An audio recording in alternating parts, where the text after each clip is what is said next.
Boa noite, irmãos. Eu quero saudar a todos com a graça e a paz do Senhor Jesus Cristo. Amém. A quem seja honra e glória para sempre. Vamos abrir as nossas Bíblias nessa noite no Salmo 127. Salmo 127, um salmo bastante conhecido, muito comum nós lermos esse salmo, sobretudo quando nós falamos de família. É um salmo clássico. Salmo 127, diz assim a palavra do Senhor.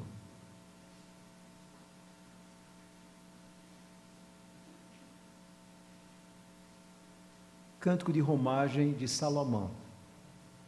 Se o Senhor não edificar a casa, em vão trabalham os que a edificam.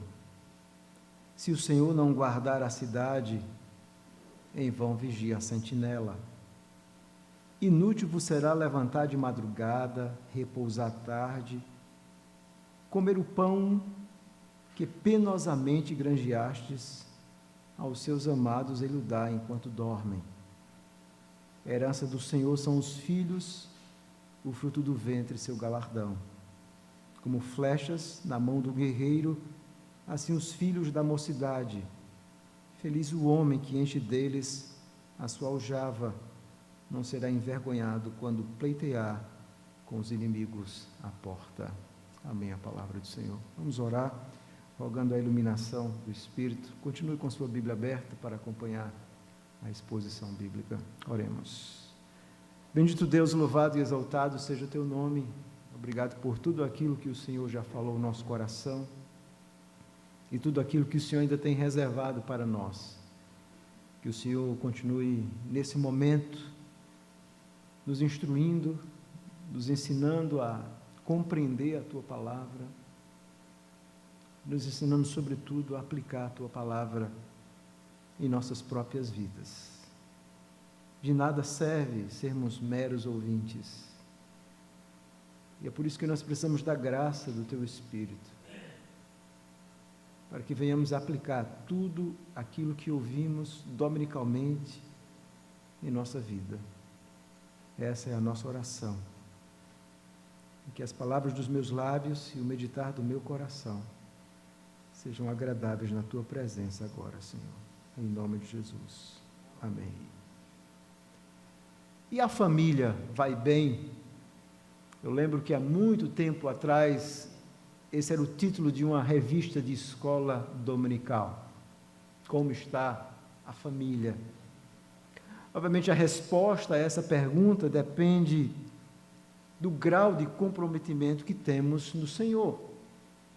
Talvez, para algumas pessoas, estar bem significa ter posses financeiras. Então, eles acham que quando a família adquire uma certa estabilidade financeira, eles então podem dizer, nós estamos bem.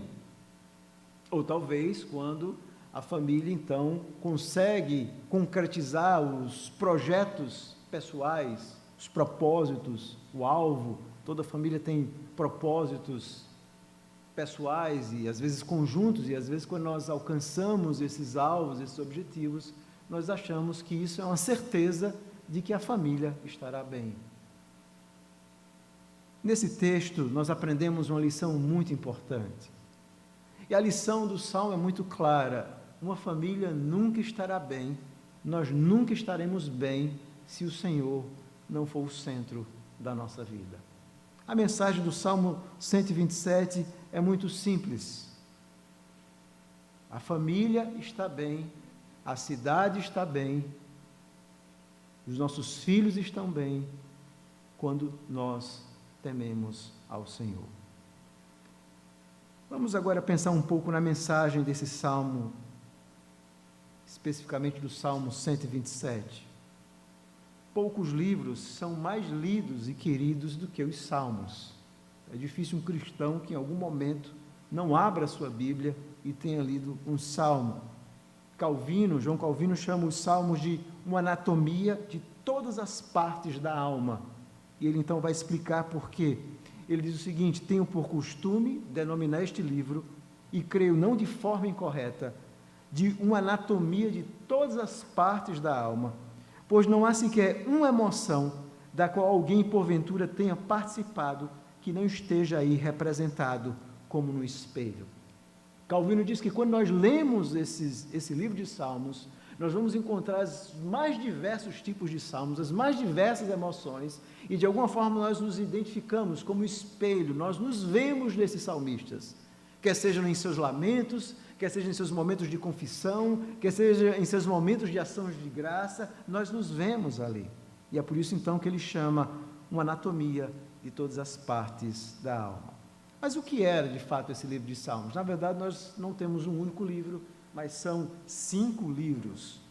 E é por isso que nós chamamos o Saltério, que tem 5 livros. Esse Salmo 127 está no 5º livro de Salmos, especificamente em uma coleção chamada de Cântico de Romagem, ou Cântico de Degraus. É exatamente esse o título do Salmo, Cântico de Romagem de Salomão.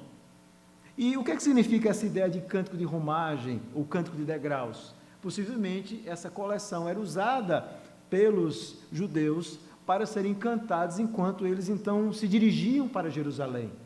É bom lembrar que muitos judeus moravam distantes de Jerusalém, e eles então, ao longo dessas caminhadas, das caravanas, das romarias, como nós chamamos, eles então cantavam esses salmos, e com certeza então eles cantavam também esse Salmo 127. Mas mesmo aqueles que moravam em Jerusalém, talvez cantassem esses salmos enquanto eles então se dirigiam para o templo, e é por isso que nós chamamos de cânticos de romagem. Mas o que são os salmos? Olha, os salmos são livros que expressam a profunda comunhão com Deus. São livros de orações, os salmos são orações, obviamente orações em forma de música, são orações cantadas, eles foram feitos para serem orações cantadas. Mas os salmos também são repletos de poesia. E diferente daquela poesia que é característica nossa, onde nós rimamos ideias e sons, aliás, onde nós rimamos os sons, a poesia hebraica ela tinha 2 características. Uma era a rima de ideias, ao invés de sons, e outro era a grande quantidade de figuras, de metáforas. Quando você lê esse salmo, salta aos seus olhos várias metáforas. Por exemplo, a ideia de Deus como sendo um construtor, construindo uma casa. Essa é uma metáfora. Nós vemos também a ideia dos filhos como sendo flechas, a metáfora de um guerreiro que puxa então a sua flecha e atira, outra metáfora. É por isso que eles são bonitos, não é? Às vezes comparam Deus como sendo um pastor, nós como ovelhas. Então, os salmos têm essa riqueza poética, bela, estética, que tanto nos encanta. Os salmos também são um inário, é uma coleção, são 5 livros. Os salmos também nos trazem instruções profundas, porque eles são a palavra de Deus. Os salmos também são salmos de sabedoria, que trazem instruções diárias para a nossa vida. Os salmos também podem ser chamados o livro de Cristo, porque lembram lá no caminho de Emaús, quando Jesus então disse que ele era o centro, ele mostrou que ele era o centro lá das Escrituras, do livro de Salmos. Ele explicou como ele estava ali no livro de Salmos, como esse livro então falava dele. É o livro de Cristo, com certeza. E quem escreveu o Salmo 127? Foi Salomão. Há 2 salmos no Saltério que foram escritos por Salomão, o 72 e o 127. E quando nós observamos que esse salmo foi escrito por Salomão, nos parece algo meio chocante, não é? Porque Salomão, no final da sua vida e ao longo da sua vida, viveu o oposto do que ele escreveu. Salomão está falando aqui em colocar Deus como centro da sua casa, da sua família, mas quando nós lemos a história de Salomão, nós vemos que ele mesmo, em sua velhice, começou, através de vários e inúmeros casamentos com mulheres ímpias, ele então começou a adorar outros deuses, ele começou então a desagradar ao Senhor, ou seja, mesmo aqueles que conhecem a verdade, eles podem, em algum momento, se esquecerem dessas verdades. Isso deveria abrir os nossos olhos e nos chamar a atenção. Esse salmo foi escrito por Salomão. Esse salmo, então, tem uma mensagem muito clara. E que tipo de salmo é esse? Tem vários tipos de salmo. Lamentação, ações de graças, messiânicos. Esse é um salmo de sabedoria. E o que é um salmo de sabedoria? Bom, esse conceito de sabedoria na cultura judaica tinha a ver com alguém que consegue aplicar a palavra de Deus na prática. Esse é o sábio. Sabedoria não tem a ver com acúmulo de conhecimento, mas é alguém que consegue, então, aplicar a palavra de Deus nas circunstâncias diversas da vida. Então, esse é um salmo de sabedoria, que eram cânticos voltados a questões práticas da vida, distinguindo o caminho do justo e do ímpio. Tem vários salmos, o 1, o 10, o 12, o 37, 73, e esse aqui também, 127, é um salmo de sabedoria, que vai mostrar que aquele que segue o caminho de colocar Deus como sendo o centro da sua casa, e uma sociedade que coloca Deus como centro dos seus valores, é completamente diferente daquela que vai seguir pelo caminho oposto. Então, é um salmo de sabedoria. Qual é a estrutura desse salmo? A estrutura desse salmo é muito clara, observe comigo, ele começa falando de família, depois fala da cidade, fala dos filhos, e termina então voltando e falando da cidade no versículo 5. Aqui nós vemos uma relação muito profunda desse salmo entre família e sociedade. Essas duas coisas estão presentes. Você diz, como assim, pastor? Observe que esse salmo não apenas fala em Deus edificar a casa, mas também em Deus guardar a cidade. Há uma profunda relação nesse salmo em família, que coloca Deus como centro, e ao mesmo tempo a cidade. A família estando bem, a cidade e a sociedade também estarão bem. Se eles colocarem Deus como centro, tudo será diferente e melhor. Mas qual é o tema desse salmo? Se nós tivéssemos que resumir um tema que traduza muito bem a mensagem desse salmo, para aqueles que quiserem notar. E eu quero meditar com os irmãos sobre o seguinte tema nessa noite: o Senhor como fonte de bênçãos na família e sociedade e os perigos da futilidade da vida. O Senhor como fonte de bênçãos na família e sociedade e os perigos da futilidade da vida. Há duas ideias no salmo, no argumento do salmista. Primeiro, versículo 1 e 2, ele vai falar as bênçãos e estabilidade no Senhor e a nugacidade da vida. Ele vai fazer esse contraste. As bênçãos e estabilidade que nós temos em Deus e, por outro lado, a nugacidade da vida, versículo 1 e 2. Versículo 3 a 5, nós vamos encontrar as bênçãos do Senhor sobre a família através dos filhos. As bênçãos do Senhor sobre a família através dos filhos. Essas duas ideias estão claras. Então vamos analisar em primeiro lugar os versos 1 e 2. Olhe comigo para a sua Bíblia. Nós vamos analisar os versos 1 e 2. Observe que esses dois versos começam com uma condicional, se. Também está assim na língua hebraica que foi escrito, se o Senhor não edificar a casa, se o Senhor não guardar a cidade. Esses salmos começam com se e terminam no texto hebraico com a palavra vão. E é um contraste, não é? O salmista está dizendo, se você não fizer isso, esse outro caminho que você vai seguir é vão. E a palavra hebraica aqui usada para vão, literalmente significa uma coisa no gás, uma coisa fútil, uma coisa sem nenhum significado. Essa palavra tem a ver, a ideia de vão, como algo que se deteriora, algo que não tem consistência, como um vapor. Então o salmista ele está fazendo esse contraponto, Salomão, de forma muito clara. Se você não seguir esse caminho e você for por esse outro caminho, será tudo vão. Será tudo fútil, nada vai dar certo, nada vai funcionar. E que caminho é o que nós devemos seguir? Observe. Ele começa o salmo com a palavra Senhor em letra maiúscula, significa que ele usou a palavra Yahvé na língua hebraica, falando desse Deus da aliança. Se o Senhor não edificar a casa, em vão trabalham os que edificam. A primeira coisa, ele começa falando da família. Ele retrata a metáfora de Deus como sendo um edificador, um construtor.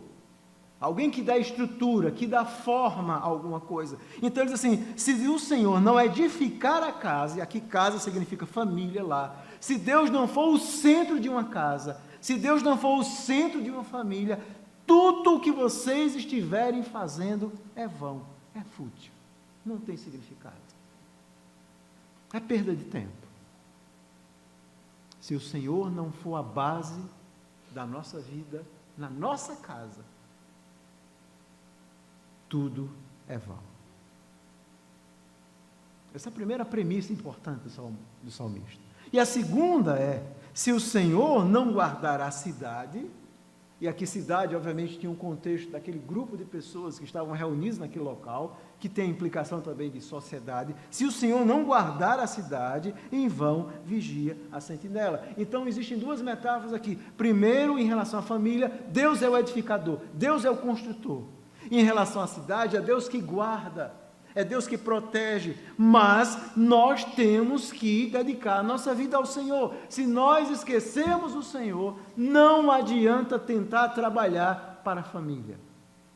E é isso que o salmista vai dizer no versículo 2, observe, ele usa a palavra inútil, literalmente é vão. É vão você acordar de madrugada. Era muito comum isso naquele mundo, as pessoas acordarem de madrugada, até hoje muitas pessoas precisam acordar cedo, trabalhar, repousar tarde, lutando, trabalhando, fazendo coisas, comer o pão que penosamente granjeaste, aquela luta que você tem para ganhar, para levar o pão, para colocar o pão na sua mesa, lutando, trabalhando, lidando com muitos conflitos, esse trabalho que a maioria de nós conhecemos, esse dia a dia, essa labuta diária, ele diz, tudo é inútil se Deus não for o centro da nossa vida, tudo é inútil, tudo é vão, tudo é vazio, porque essas coisas não trazem significado. Você adquire, compra um carro, às vezes até troca em um outro melhor, depois você usa um pouco, tem uns botões novos, tem umas coisas novas, umas tecnologias, depois de 2, 3 vezes você diz, é isso.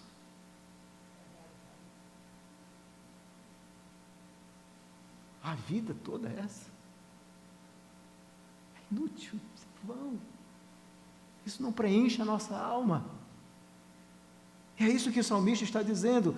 E ele então vai no contraponto dizendo aos seus amados, ele o dá enquanto dorme. Não é que o salmista está aqui defendendo que nós devemos dormir, não trabalhar e sermos preguiçosos e Deus vai nos abençoar. Não, é que Deus, aqueles que colocam Deus como prioridade na sua vida, quando uma sociedade coloca Deus como prioridade, Deus vai abençoar, Deus vai ser fiel. E ainda que nós trabalhemos talvez um pouco menos, mas a nossa vida terá muito mais significado se Deus for o centro da nossa casa. Porque Deus é fiel. Porque como diz lá em Provérbios, lá em Provérbios que diz, eu sou moço e agora sou velho e nunca vi o justo ou a sua descendência mendigar o pão. E eu como pastor digo a vocês, eu nunca vi também. Eu nunca vi um servo do Senhor mendigando o pão, porque Deus, Ele é fiel. Essa é a mensagem do Salmo. Deus é fiel. A segunda parte do Salmo, a partir, então, do versículo 3, primeiro o salmista vai mostrar, ele vai, de alguma forma, repreender o esforço humano de construir a própria casa e o bem-estar, sem temor e confiança no Senhor. É tolice. Deus é soberano e é Deus então que vai nos dar bênção e vai nos sustentar. E Ele vai abençoar o nosso trabalho. Mas agora no versículo 3 a 5, o salmista então vai mostrar quais são os exemplos das bênçãos de Deus na família e em uma sociedade. Qual é o sinal de bênção da família, na família e na sociedade? São os filhos. E é interessante a mentalidade do salmista. Por quê? Porque se não existem filhos, aquela família morre. É a ideia da pactualidade. Deus abençoa a família e depois vai abençoar os filhos, e é por isso que eles são a herança que vem do Senhor, e esses filhos serão bons cidadãos e vão abençoar a sociedade, vão abençoar a cidade. Então isso vai garantir um círculo virtuoso, ou seja, uma igreja fiel, de crentes fiéis, de homens e mulheres fiéis, de crianças e jovens, adolescentes que vão crescer servindo ao Senhor, dedicando a sua vida ao Senhor, e que vão ser excelentes profissionais, que vão influenciar positivamente na sociedade. E é por isso que ele diz no versículo 3, a herança do Senhor são os filhos, o fruto do ventre, seu galardão. Então, quando nós vemos o fruto do ventre, uma criança, ali tem a recompensa. São bênçãos do Senhor.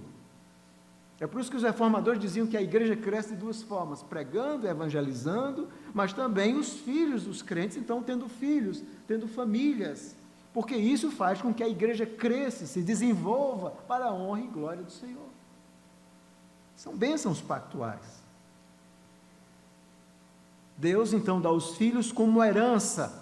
E que herança é essa? A perpetuidade da família pactual. Deus sempre se relaciona, no Antigo e no Novo Testamento, de forma pactual com famílias. Essa foi a promessa a Abraão. Em ti serão benditas todas as famílias da terra. É através de famílias que Deus, então, abençoa. E aqui a ênfase do salmista, essa ideia de feliz o homem que enche deles a sua aljava, literalmente a ideia de ter muitos filhos. É lógico que isso está implícito no Salmo. Feliz o homem que enche a sua aljava. A aljava era onde eles colocavam as flechas. Então, a mensagem do salmista, bem-aventurado aquele então que enche a sua jalva, não será envergonhado quando pleitear com os inimigos à porta. Era muito importante naquele contexto da época, ter famílias grandes, porque o mundo não era um mundo baseado em direito, em lei, era um mundo baseado em guerras, em conflitos. E se você tem pouca gente, você perde a guerra. Então era preciso ter muitos filhos, era preciso ter sociedades fortes, mas essa ideia de pleitear com os inimigos na porta, era que ali na porta das cidades em Israel, onde existiam os tribunais, onde as causas eram disputadas e julgadas pelos juízes. Então, um homem sozinho, ele seria fraco, mas quando ele estivesse ali, ele e a sua família, defendendo, lutando por ele, ele seria forte. Essa é a ideia do Salmo. Mas a ênfase principal aqui não era o número dos filhos, ainda que no contexto da época isso fosse importante. Mas a ênfase aqui é que os filhos, então, continuassem sendo fiéis ao pacto. Eles seriam fiéis ao Senhor, eles seriam filhos piedosos que estariam batalhando e servindo ao Senhor. Uma família abençoada é aquela que Deus é o Senhor, uma sociedade abençoada é aquela que Deus aguarda, porque ela teme ao Senhor, o resto é tudo vão. Essa é a mensagem. E os filhos crentes, são o vislumbre da esperança de que o futuro pode ser melhor.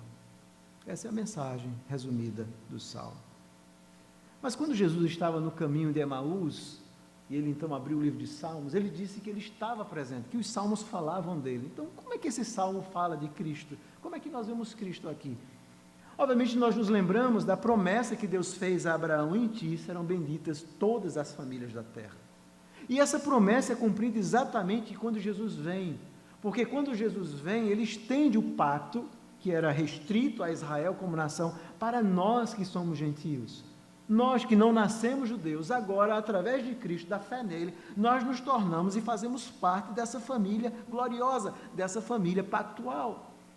E Jesus, então, para restaurar essas famílias pactuais, ele se fez carne. O Logo se fez carne, ele veio salvar pessoas, mas Jesus também veio abençoar famílias. A obra de Deus nunca se restringe a apenas nós. Deus quer abençoar as nossas casas. O Senhor quer que nós tenhamos sociedades tementes a Deus e fortes. A obra de Jesus tem a ver com isso. Ele veio então resgatar pessoas, mas também chamar famílias para esse relacionamento pactual. É isso que Pedro diz no dia de Pentecostes. Ele diz assim: para vocês e para os filhos de vocês, essa é a promessa. Essa é uma gloriosa promessa. Se uma casa não coloca Deus como centro, tudo está perdido. Deixa eu dar um exemplo a você da diferença que faz colocar Deus como centro da sua casa e da sua vida e alguém que não coloca. Benjamin Warfield, que foi um famoso professor na Universidade de Princeton, nos Estados Unidos, quando Princeton ainda era fiel, hoje não é mais, mas Princeton foi uma universidade presbiteriana. ele fez uma pesquisa sobre 2 homens que viveram na mesma época. Primeiro, ele pesquisou os descendentes de Jonathan Edwards, um pastor congregacional, muito influente, reformado. E ele então pesquisou 1.394 descendentes de Jonathan Edwards, os filhos dele, o legado dele. E o que ele encontrou foi uma incrível evidência de um legado profundo daquilo que os seus descendentes fizeram. Deixe-me dar os números para vocês. 13 dos descendentes se tornaram presidentes de universidades nos Estados Unidos. 65 foram professores de faculdade. 30 juízes, 100 advogados, 60 médicos, 75 oficiais militares, 100 pastores, 60 notáveis escritores, 3 senadores, 80 em outras posições públicas, incluindo governadores e ministros de estados e um vice-presidente dos Estados Unidos. Esse foi o legado de alguém que colocou Deus em primeiro lugar. Essa foi a vida de Jonathan Edwards, um homem que colocou Deus em primeiro lugar. Um homem que escreveu, que viveu toda a sua vida colocando Deus em primeiro lugar. E aí ele então fez a pesquisa de um outro homem que viveu na época dele, chamado Jukes, famoso criminoso. Ele então investigou 540 descendentes desse homem, de Jukes. E aí você vai perceber o contraste, a diferença. Deixa-me dar os números para vocês. 310 morreram como indigentes, 150 se tornaram criminosos, incluindo 7 assassinos, mais de 100 foram alcoólatras, e metade de suas descendentes femininas foram pelo caminho da prostituição. Que diferença, irmãos! Você percebe? Quando nós colocamos o Senhor como prioridade na nossa casa, isso não tem apenas uma implicação na nossa vida hoje, isso vai ter implicação nos seus filhos, nos seus netos, nos seus bisnetos, nos seus tataranetos, e um dia essa geração não vai lembrar mais de você, talvez, não vai saber quem foi o e aí neto de alguma coisa, mas o seu legado permanece, um legado de alguém que serviu e temeu o Senhor. Essa é a mensagem. A presença do Senhor faz toda a diferença em uma família, em uma sociedade. E o que é que nós devemos fazer, então, na nossa vida? Como é que Deus se torna, de fato, o centro da nossa vida? Bom, a primeira coisa que nós precisamos é fazer com que Deus seja adorado todos os dias na nossa casa. Essa é a primeira coisa. Nós, como famílias, precisamos aprender a orar, ler a palavra do Senhor e fazermos o culto ao Senhor todos os dias. Nós precisamos redescobrir isso. Esse é um legado maravilhoso, reformado, que inclusive está na nossa própria confissão de fé. Está lá. E nós temos esquecido isso, nós temos que retornar para o Senhor, porque só no Senhor nós vamos encontrar estabilidade. O problema é que nós estamos buscando inúmeras coisas. Não é errado trabalhar, não é errado sonhar, não é errado estudar, mas é que nós estamos colocando essas coisas como sendo prioridades em nossa vida. Nós temos nos esquecido do Senhor como famílias. Isso tem sido um desastre. É por isso que nós estamos vendo muitos lares, não apenas de ímpios, mas lares cristãos completamente desfeitos, sem propósitos, com conflitos, porque simplesmente eles esqueceram do Senhor. E quando nós nos esquecemos do Senhor, é inútil buscar outra coisa, tudo é vão. Aquela casa bonita, uma casa bonita cheia de conflito, não tem nenhum valor, irmãos. Um carro bonito onde uma família anda discutindo, não tem nenhum valor.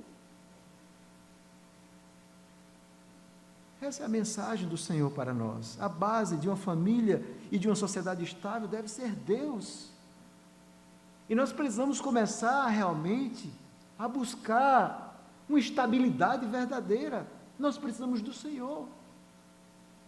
Nós precisamos ser modelos para os nossos filhos, para que eles vejam em nós, não pessoas perfeitas, eles não vão ver pessoas perfeitas, mas eles vão ver homens e mulheres que temem ao Senhor. E vocês que são jovens, que ainda não casaram, que pensam em casar, vocês precisam colocar isso na mente de vocês. Não é o seu bom emprego, não é o curso universitário de sucesso que você vai fazer, que vai garantir uma estabilidade, um sucesso familiar. Não, o que vai garantir é você encontrar um homem ou mulher temente a Deus, para que juntos possam construir uma família como agrada a Deus. Esse é um princípio importante. Nós temos que aprender a aplicar o princípio do soli deo glória. Tudo que nós fazemos, Deus tem que ser prioridade, precisa glorificá-lo. Se não for assim, nada faz sentido. Eu lembro que certa vez, quando era pastor em outra igreja, um homem chegou e disse: pastor, eu fui muito abençoado pelo Senhor. Foi, irmão, compartilhe a sua bênção. Olha, pastor, eu realizei o sonho da minha vida, eu queria muito comprar uma propriedade, eu consegui uma chácara maravilhosa, eu quero levar o senhor para conhecer, maravilhoso lá, tem piscina, campo de futebol. Então é o seguinte, eu queria dizer ao senhor que a partir de domingo o senhor não vai me ver mais na igreja todo domingo. Eu disse: bênção, que bênção, o Senhor te abençoou e agora você vai esquecer do Senhor?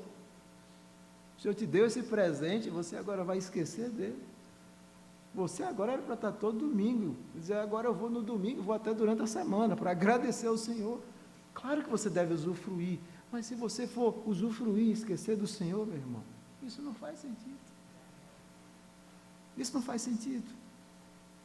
Nós precisamos aplicar o princípio do soli deo glória, a frase que significa glória somente a Deus. Deus precisa ser prioridade em nossa vida, em nossa família. É por isso que nas nossas famílias vão se enfraquecendo. E talvez essa seja a realidade de algumas famílias. Nós vamos nos enfraquecendo, tanto como família, como individualmente. Vamos vendo os nossos filhos distantes dos caminhos do Senhor. Vamos vendo os filhos começando a flertar com as coisas do mundo. Porque muitas vezes nós temos nos esquecido do Senhor. E tudo é vão. Nós estamos construindo o nada. Há muitos pais e mães que estão construindo a sua família como aquele edifício, aliás, que se constrói com cartas de baralho, né? Que as pessoas vão construindo ali. A gente vê aquelas torres enormes, tudo parece bonito, mas alguém toca ali, acabou tudo. Tudo foi em vão. Então, o que é que nós temos que fazer nessa noite? Primeiro, reavaliar como nós temos vivido como famílias. E você faz parte de uma família, ainda que você seja solteiro. Como tem sido a sua conduta dentro dessa família? Nós temos que reavaliar as nossas famílias a partir de nós. Como nós temos contribuído com a nossa família para que o Senhor seja de fato o Senhor, o centro dela. Como é que eu contribuo? Como é que você contribui? Esse é o primeiro conselho prático. O segundo, nós temos que rever a nossa lista de prioridades. Porque se na nossa lista de prioridades tiver trabalho, dinheiro, projetos pessoais, e lá no final, quando tiver tempo o Senhor, está tudo errado. Nós temos que pegar essa nossa agenda e inverter ela. Você coloca ela de cabeça para baixo. Primeiro o Senhor, depois as outras coisas. Senão tudo é vão. Terceiro, coloque Deus no centro da sua casa. Se não há tempo para Ele, para a sua vida e família, nunca estarão bem. Se não tiver tempo do Senhor, não adianta. Não é o pastor, não é um conselho, não é terapia de casais. Essas coisas podem até ajudar por algum tempo, pode até trazer alguns conselhos práticos, mas não servem. É vão. É preciso colocar Deus no centro da nossa casa. E outro conselho prático: prepare os seus filhos para seguirem o seu legado, serem bons esposos, boas esposas, tementes ao Senhor.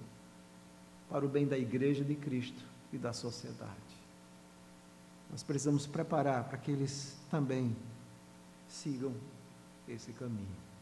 E o resultado é que os nossos filhos vão olhar para nós não como pais perfeitos, mas como pais e mães que amam verdadeiramente ao Senhor. O mundo, irmãos, está mudando. O mundo está se tornando pior. Mas o pior de tudo é a igreja querer imitar o mundo. As famílias estão se destruindo. Nós estamos vivendo esse caos na nossa sociedade. E a maior contribuição que nós podemos fazer é nós mesmos seguirmos um caminho oposto, para que sejamos luz, para que as pessoas vejam em nós, vejam em nossos lares uma profunda diferença.